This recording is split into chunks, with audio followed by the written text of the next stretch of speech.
기도의 삶, 오늘 20번째 시간입니다. 오늘 함께 나눌 말씀은 우리가 기도해야 되는데 어떠한 것에 대해서 기도하느냐, 우리가 선교를 위한 기도를 해야 된다라고 하는 말씀을 여러분들과 살피고 함께 기도하도록 하려고 합니다. 여러분, 지금 세계적으로 선교사들을 많이 파송하고 있습니다.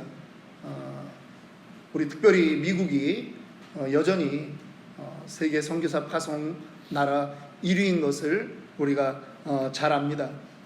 대한민국이 그 다음을 달리고 있다고 합니다. 많은 대학생들, 선교사들과 또 학원 사역, 또한 사업으로 아니면 전문인 선교로 그렇게 또 대한민국에서 나가는 분들이 참 많이 있습니다. 복음이 들어온 지 140년밖에 되지 않은 이 나라가 이제는 복음을 들고 나갈 수 있었다라고 하는 것은 하나님의 은혜가 아닐 수 없습니다. 보내심을 받은 사람들 때문에 우리 조국이 140여 년 전에 복음을 받아들였고 이제는 우리가 세계로 복음을 들고 나가는 그러한 민족이 되었습니다. 선교라고 하는 말, 이 말은 바로 보내다라고 하는 의미가 있는 것입니다. 보내다, 사도라고 하는 말과 사실은 차이가 없습니다. 사도라고 하는 말도 보냄을 받은 자라고 하는 뜻입니다. 모두 다 헬라어에서 유래했는데요. 사실 이 선교의 역사는 바울 사도로부터 시작된 그것이 아닙니다. 우리가 제1호 선교사를 성경에서 바울이다 이렇게 이야기하는데 사실 그것은 파송 의식까지 포함해서는 바울이 맞습니다만 하나님이 선교사이십니다. 하나님이 이 땅에 사람을 필요한 곳으로 하나님이 보내셨습니다. 예를 들면 아브라함을 갈대아 우르에서 불러서 가나안 땅으로 보내신 것입니다. 그 땅으로 선교사 파송한 것입니다. 문화와 언어가 다른 곳입니다. 히브리 민족이라고 하는 그 뜻이 무엇입니까? 강 건너온 민족이라고 하는 뜻이에요. 하나님이 선교의 주역이십니다. 선교는 교회가 하는 것 혹은 어떤 개인이 재정적인 후원으로 하는 것 그렇게 생각하시면 안 됩니다. 선교는 하나님의 선교다라고 하는 것입니다. 믿으십니까? 하나님이 하셨습니다. 하나님이 먼저 하셨어요. 때로는 하나님이 어떤 사람은 쉬고 싶은데 쉬고 있는데 하나님이 감동 주셔서 그의 비전 주시고 그를 그의 사랑하는 백성들에게 보내십니다. 마지막 하나님은 어떠한 선교사를 보내셨는가? 바로 그의 아들 예수 그리스도를 이 땅에 선교사로 보내신 것이죠. 그 예수 그리스도 때문에 우리가 예수를 믿게 된 줄 믿습니다. 예수님이 선교사였어요. 예수님은 이 땅에 와서 예수님 스스로도 일을 하십니다. 사도들을 세우는 것이에요. 여러분, 사도라고 하는 말, 선교사라고 하는 말 전부 다 보냄받은 자라고 하는 뜻이에요. 보냄받은 자. 예수님이 그 복음 전파의 일들을 위해서 12명의 사도를 택한 것입니다. 그래서 인근 각처에 보내서 전도하게 했어요. 그런데 어떤 성경 본문을 보면 베레아 지역에 가서 전도해야 될 때는 예수님이 이번에는 인원을 더 많이 모집하는 거예요. 70명을 보내는 거예요. 둘둘씩 짝져서 보내는 것입니다. 둘둘씩 짝져서 나가면 한 사람이 전도할 때 한 사람은 뭘 합니까? 옆에서 대적 기도를 하는 거예요. 마귀 사탄이 그 영혼 가운데 반대하게 하고 듣지 못하게 하는 그 모든 것에 대해서 차단하면서 영적 전쟁을 둘이서 감당할 수 있도록 그렇게 하는 거예요. 그래서 오늘날도 그 전통을 따라서 우리는 전도를 나갈 때 혼자 나가는 것보다 2명, 3명 이렇게 나가도록 하고 있는 것입니다. 여러분들이 선교사는 아닙니까? 동의하십니까? 아니, 선교사 파송 받아본 사람들만 얘기하지 말고요. 여러분들이 선교사는 아니냐고요. 우리는 예수 믿은 모든 사람이 선교사입니다. 아멘. 이왕 아멘 할 거면 좀 크게 합시다. 예수 믿은 여러분이 선교사입니다. 예, 여러분들이 선교사예요. 그래서 이제는 여러분의 삶의 현장에서 여러분이 보냄받은 선교사로 그렇게 살아야 하는 거예요. 특별히 LA 지역은 우리가 가지 않아도 엄청나게 많은 그러한 민족들을 만날 수 있는 그러한 조건들이 되어 있습니다. 그래서 우리가 지난 4월 첫째 주 야외 예배 나갈 때는 저희가 계획적으로 어떻게 했습니까? 애들에게 나눠줄 선물들, 그 다음에 영어, 스페니쉬 그렇게 되어 있는 것들을 저희가 준비해서 나가서 전해주고 했던 것들을 우리는 기억합니다. 이제는 다민족이 우리 옆에 있다라고 하는 걸 깨달으면 우리는 이제 그냥 삶의 선교사로 그렇게도 살아야 하는 것입니다. 다른 지역으로 나가야 되는 것도 필요해요. 그런데 우리가 살고 있는 이 땅에서도 우리는 여전히 선교사의 역할을 잘 감당해야 하는 것입니다. 제가 꿈꾸고 있는 그러한 모델이 있어서 성경 말씀을 하나 더 살펴보려고 합니다. 사도행전 13장 1절부터 4절까지의 말씀만 한번 보도록 하겠습니다. 사도행전 13장입니다. 1절부터 4절 우리 한번 함께 읽겠습니다. 시작. 안디옥 교회에 선지자들과 교사들이 있으니 곧 바나바와 니게르라 하는 시므온과 브레네 사람 루기오와 분봉왕 헤롯의 젖동생 마나엔과 및 사울이라. 주를 섬겨 금식할 때에 성령이 이르시되 내가 불러 시키는 일을 위하여 바나바와 사울을 따로 세우라 하시니 이에 금식하며 기도하고 두 사람에게 안수하여 보내니라. 두 사람이 성령의 보내심을 받아 실루기아에 내려가 거기서 배 타고 부브로에 가서. 아멘. 꿈이 있습니다. 제가 꿈을 얘기할 때는 이게 자꾸 톤이 좀 올라가서 저쪽에서 레이저가 와요. 톤 올리지 말라고.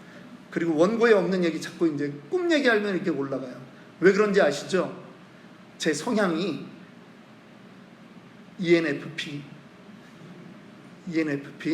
다른 말로 내 머릿속은 꽃밭.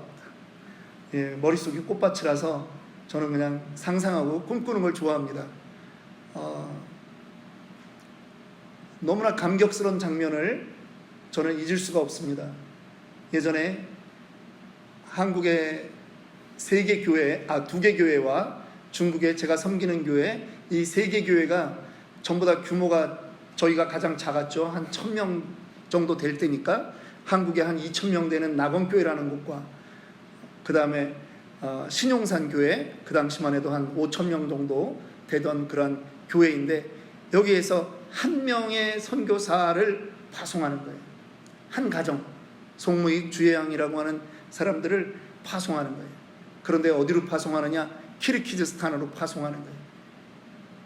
근데 그 파송식에 제가 이제 그때는 이제 안수 집사 대표로 아마 갔었던 것 같아요. 이거 얼마나 감격스러운지 너무나 축복해 주는데 제가 우리 치노밸리 아름다운 교회에서 이 일이 이루어질 줄 믿습니다. 헌신하는 사람이 나오고 정말 교회가 그들을 위해서 기도하고 때로는 금식하고 그래서 세워주고 그들을 보내는 것이 저의 소망이고 우리 교회의 사명이 되기를 원합니다. 꿈을 꾸고 있습니다. 요즘 지난주일 설교부터 제가 여러분 꿈을 꾸고 있습니다. 톤이 안 올라가도록 기도해 주시기 바랍니다. 그냥 꿈을 꾸면서 잘 스탠스를 유지하고 오버하지 않도록. 근데 여러분 여러분들에게 부연 설명하지 않도록 하겠습니다. 꿈꾼 대로 된 거를 저는 경험했기 때문에 저는 여러분들에게 꿈을 권해요.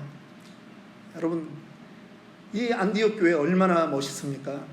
다양한 민족들이 거기에 살고 있는 거예요. 분봉왕 헤롯의 젖동생 마나인까지 거기 있고요. 지금 예수를 핍박하던 사울까지 지금 이 교회에 있는 거예요. 그런데 이들이 성령의 감동을 받고 성령의 음성에 순종해서 기도하고 바울과 바나바를 따로 세우고 다시 그들에게 하나님의 역사가 계속되기를 위하며 금식하고 기도하고 그 둘을 안수해서 보내는 거예요. 여러분, 보기만 해도 이 장면이 너무나 영광스러운 장면 아닙니까?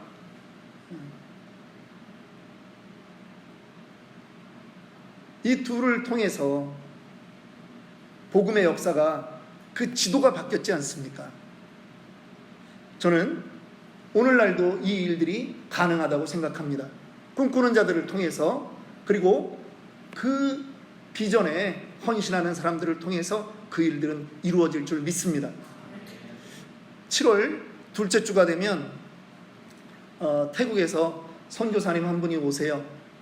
7월 넷째 주 22일 되면 우리 강단에는 28일 날 아자아자 캠프 떠나는 그날 예배 드릴 때 여기서 이제 말씀을 전하실 텐데, 한 분은 태국 선교사세요.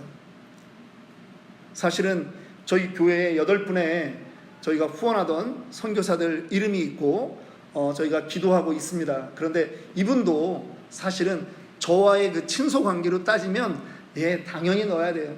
그런데 태국이라고 하는 나라에 이미 우리가 2명을 태국 방콕의 조요나 선교사, 그리고 치앙라이의 우리 박미경 선교사, 저희가 2분을 후원하고 기도하고 있기 때문에 제가 좀 이분은 개인적으로 제가 기도만 하고 그렇게 하고 있어요. 그런데 정말 열심히 그렇게 사역하고 있는 분이세요.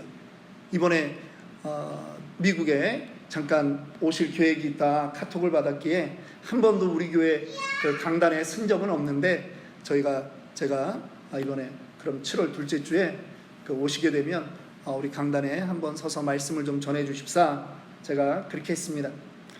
선교사분들은요, 교회를 방문하는 것을 제일 어려워해요. 왠지 아십니까? 이 교회가 나 때문에 부담 가질까봐, 뭔가 해줘야 되는데 못하는 것, 그래서 괜히 교회에 부담을 줄까봐 선교사분들은 주일날 교회 가는 게 제일 힘들어요. 근데 저는 오히려 또 반대로 그렇게 생각합니다. 우리에게 하나님이 감동 주시면 우리도 할 수 있다. 우리도 미력 하나만 함께 돕는 그 일을 할 수 있다. 저는 그렇게 생각합니다. 저는 우리 교회에도 그러한 도전이 있기를 원합니다. 얼마 전에 방콕의 치앙라이에 박미경 선교사 카톡이 왔고 기도 편지가 왔길래 제가 여러분들에게 쉐어했습니다. 이제 그 선교센터로 활용하고 있는 곳에 지금 주인이 이전을 요구했기 때문에 2가지 방법밖에 없는 거예요. 다른 곳으로 나가든지 아니면 그 건물을 사든지. 그런데 너무나 이제 거기서 했던 일들이 많은데 약 3억 정도의 그러한 비용이 들기 때문에 본인도 어렵게 이제 기도 편지를 보내고 있는 것이에요. 그런데 저는 알아요. 그분 중국에서부터 했던 모든 일 가운데 돈이 넉넉해서 했던 일은 단 하나도 없어요. 그런데 돈이 없어서 못한 일 하나도 없거든요. 우리가 안 하면 누군가를 통해서 또 하나님은 일하실 것입니다. 그런데 우리가 그 일에 동참하면 그 영광을 우리도 함께 누릴 수 있는 거예요. 저는 여러분들에게 단돈 50불이 됐든 10불이 됐든 여러분들에게 감동이 있으면 헌신하셔라, 그렇게 권하고 싶습니다. 하나님이 힘 주시면 할 수 있습니다. 다시 한번 말합니다. 하나님이 힘 주시면 하실 수 있습니다. 네. 하나님이 감동 주시면 되는 거예요. 자꾸 꿈 얘기를 하는데요, 꿈은 지난주 설교 처음 부분에 말씀드렸습니다. 결핍이 있을 때 소원이 생긴다라고 했습니다. 이삭은 흉년의 때를 맞았을 때 거부의 꿈을 꾸었습니다. 결핍이 있을 때 그 결핍이 저주가 아니라 하나님이 심어주고 싶은 그 꿈을 꿀 수 있는 기회라고 하는 거예요. 우리 교회가 그렇게 넉넉하지 않은 것 여러분이 알고 저도 알고 모두 다 압니다. 그런데 감동 주시면 하자고요. 도전하자고요. 7월 마지막 주에 오시는 분은 선교사님은 아니십니다. 7월 28일 날, 7월 22일 날 와서 8월 1일 날 한국으로 나가시게 되는데 한국의 작은 개척교회를 하는 그러한 목사님이세요. 젊은 분이시고 아이들 셋을 데리고 미국에 처음으로 이번에 라스베가스에서 열리는 저희 침례교단 원팀 컨퍼런스에 참석차 오십니다. 그래서 저에게 부탁이 왔어요. LAX로 도착을 하는데 조 목사님이 라이드만 좀 해주시면 어떻겠느냐. 그래서 제가 알겠습니다. 그리고 제가 그냥 그쪽에다 연락했습니다. LA에서 지내는 모든 경비는 우리가 다 되겠습니다. 아멘 좀 하세요. 예.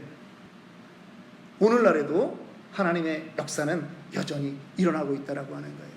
저는 오늘 여러분들과 함께 기도하기를 원합니다.